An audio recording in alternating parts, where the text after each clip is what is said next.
नमस्कार, मी सारिका आणि छोटीशी आशा या माझ्या चॅनलवर सगळ्यांचे सहर्ष स्वागत आहे. कशा आहात?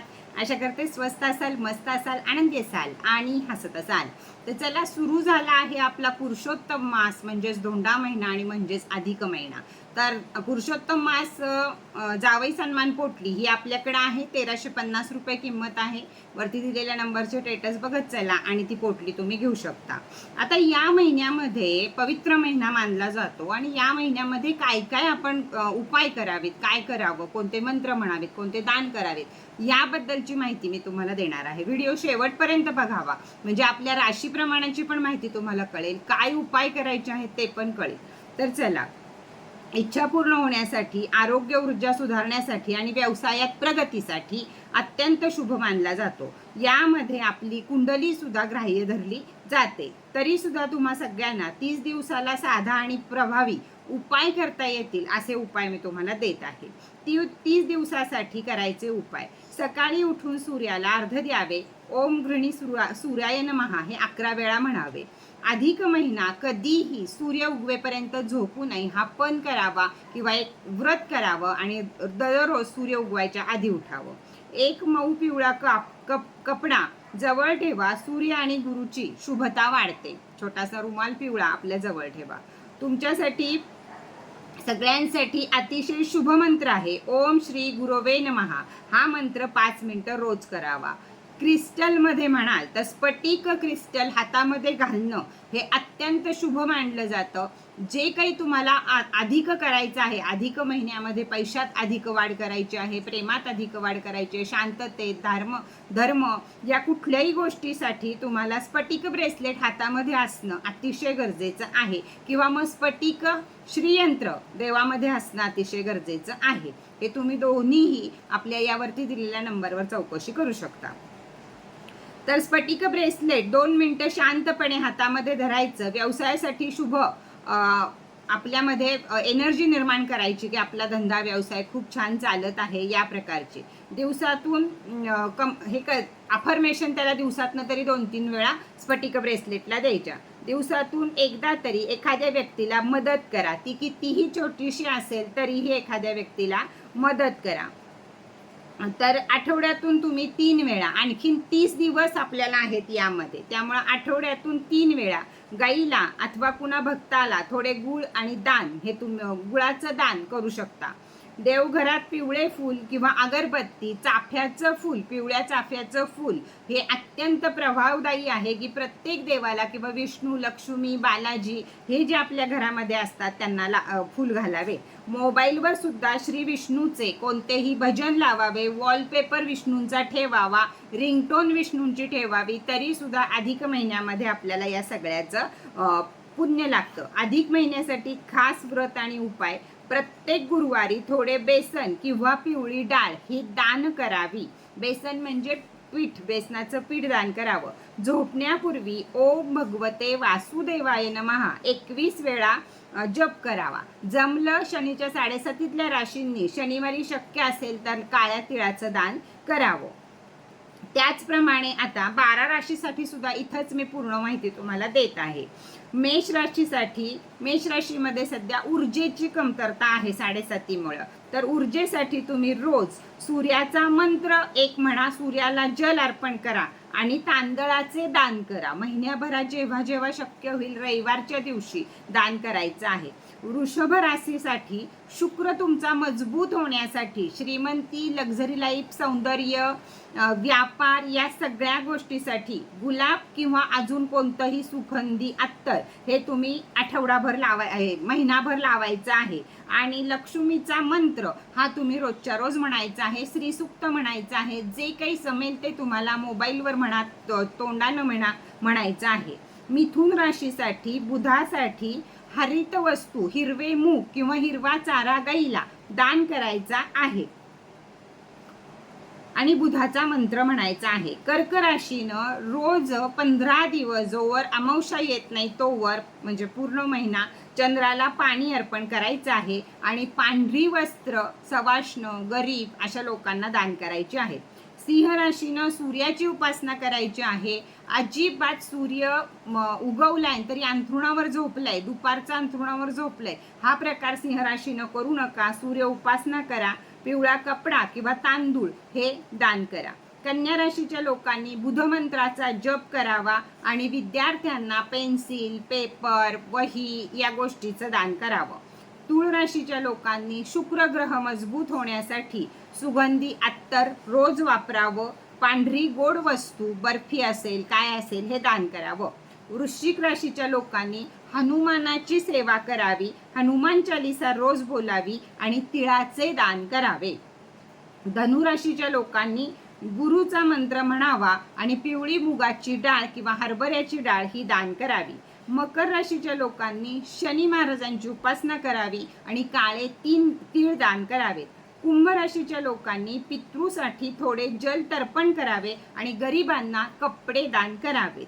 मीन राशीच्या लोकांनी विष्णू सहस्त्रनाम किंवा विष्णू स्तोत्र हे म्हणावं आणि पिवळी फुलं ही गुरूंच्या पायावर, चाफ्याची पिवळी फुलं जर शक्य असतील तर जे कोणते तुमचे गुरु आहेत त्यांच्या चरणी अर्पण करावी. आता हे उपाय राशीप्रमाणाचे किंवा मी पहिल्यांदा सांगितलेले उपाय हे सगळ्यांनी महिनाभर करायचे आहेत. आता तुमच्या ताकदीनं तुम्ही याच्यातला कोणताही उपाय धरायचा, राशीप्रमाणेचा एक आणि वरून अजून सांगितली त्या प्रमाणाचा एक, हे उपाय धरायचे आणि ते महिनाभर करायचे. पहिल्या दिवशी तुम्हाला सुरुवात करताना उजव्या हातावर पाणी, फूल, अक्षदा, हळदी, कुंकू, गंध हे घेऊन खाली ताम्हणामध्ये संकल्प सोडायचा की मी ही पुरुषोत्तम मासासाठी मी हे उपाय किंवा या गोष्टी करत आहे, यासाठी देवाचं मला आशीर्वाद असावा, माझ्या कार्यामध्ये न विघ्न येता हे संपूर्ण व्हावं. स्त्रियांनी 5 दिवस मधले सोडून द्यावेत, सुतक आलं सोडून द्यावं. बाकी सगळ्या गोष्टीमध्ये स्त्रिया सुद्धा हे करू शकतात.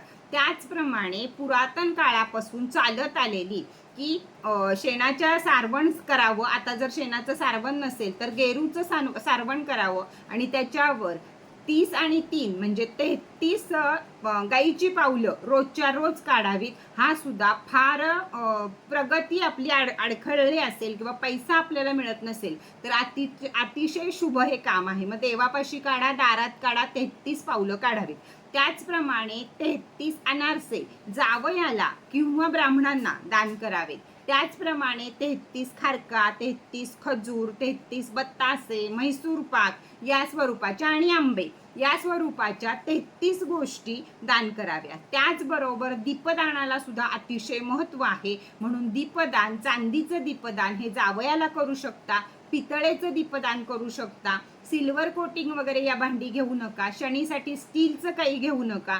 पितळेचा दिवा किंवा चांदीचा दिवा या 2च गोष्टी जावयाला द्याव्यात. आता जावयाला वाण देताना जर आपण 33 अनारसे घ्यायचे आहेत, पहिल्यांदा हळदी कुंकू टोपी आहे त्यांना घालून आपली जावई सन्मान पोटली त्यांना द्यायची आहे. त्यानंतर 33 अनारशांच्या मध्ये तुपाच्या दिव्याची फुलवातीचा वात हे आपलं निरांजन, जावई सन्मान पोटली देणार असाल तर निरांजन त्यामध्ये आहे. त्या निरांजनामध्ये ते घालावी, वात तुपाची पेटवावी आणि तसं वात पेटलेल्या ह्याचं वाण हे जावयांना द्यावं, ब्राह्मणांना द्यावं. ब्राह्मणांना सुद्धा तुम्ही वाण देऊ शकता.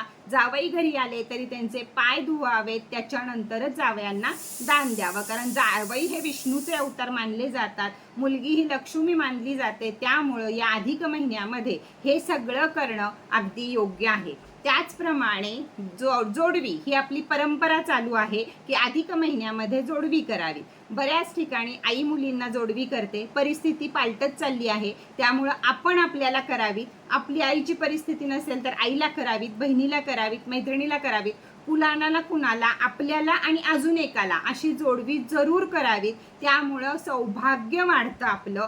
आणि त्याचबरोबर ज्यांना मुलं होत नसतील त्यांच्यासाठी ही एक रेमेडी आहे की दुसऱ्या स्त्रीला आपण अधिक महिन्यामध्ये जोडवी घेतो, ही एक रेमेडी आहे. त्यामुळं ब्राह्मण स्त्रीला अगर आपल्या घरातल्या कुणाला जोडवी जरूर दान करावी. म्हणजे आपलं जे गर्भाशयाचे ज्यांना आजार आहेत किंवा मूल होत नाहीये या सगळ्या तक्रारीवर रामबाण अधिक महिन्यातला हा उपाय आहे. 3 वर्षांनीच अधिक महिना येतो, त्यामुळं आलेल्या अधिक महिन्याचं व्यवस्थित स्वागत करा. जेवढं पुण्य तुम्हाला यामधनं कमवता येईल तेवढं पुण्य कमवा. त्याचबरोबर रोजचं माशांना 108 कणकेचे गोळे घालणे, हा सुद्धा प्रत्येक गोळ्याला राम राम राम किंवा मग विष्णूचं नाव घेऊन सुद्धा तुम्ही माशांना हे अन्न घालू शकता. त्यामुळं सुद्धा आपल्याला खूप सारं अन्नदान केल्याचं पुण्य लागतं. त्याचबरोबर खोबऱ्याच्या वाटीमध्ये गव्हाचं रवा आणि साखर हे सगळं एकत्र करून जर पिंपळाच्या झाडाखाली, वडाच्या झाडाखाली पुरून ठेवलं तर लाखो जणांना जेवण घातल्याचं पुण्य लागतं. अधिक महिन्यामध्ये हे तुम्ही दर आठवड्याला वगैरे असं ठरवून करू शकता.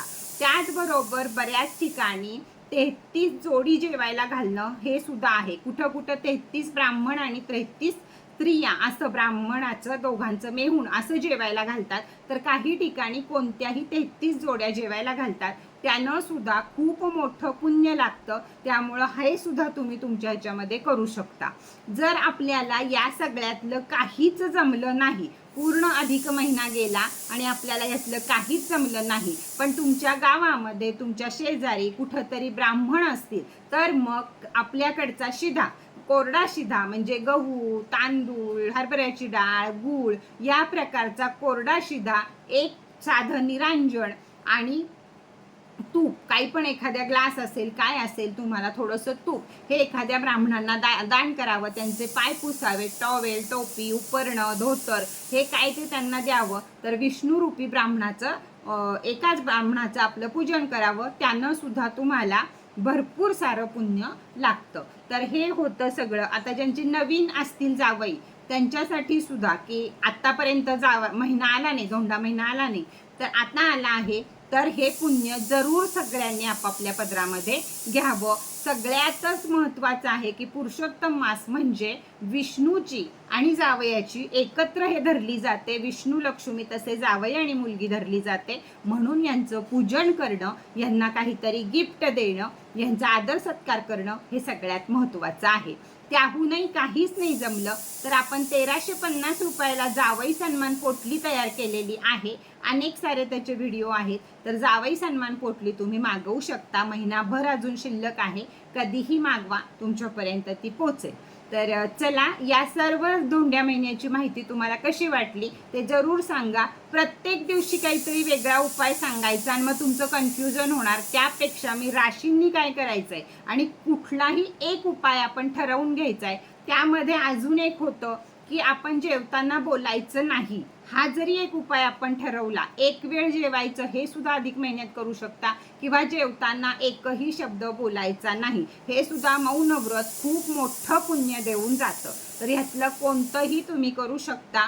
तर रोज त्याच गोष्टीवर व्हिडिओ करण्यापेक्षा एकंदर माहिती मी तुम्हाला ही 12 मिनिटात दिलेली आहे. तर माहिती संपूर्ण ज्यांनी ऐकली असेल त्यांचे खूप खूप धन्यवाद. ऐकली असेल तर दुसऱ्यांपर्यंत शेअर करा. आपलाच उद्धार होतो. आपण जेव्हा कोणती गोष्ट शेअर करतो त्यावेळी आपला पण फायदा होतो, माझा पण फायदा होतो. तर शेअर करा एकमेकांना, लाईक करा, सबस्क्राईब करा, छान छान कमेंट करा. परत भेटूया नवीन माहिती बरोबर, नवीन व्हिडिओ बरोबर. तोपर्यंत टाटा, बाय बाय.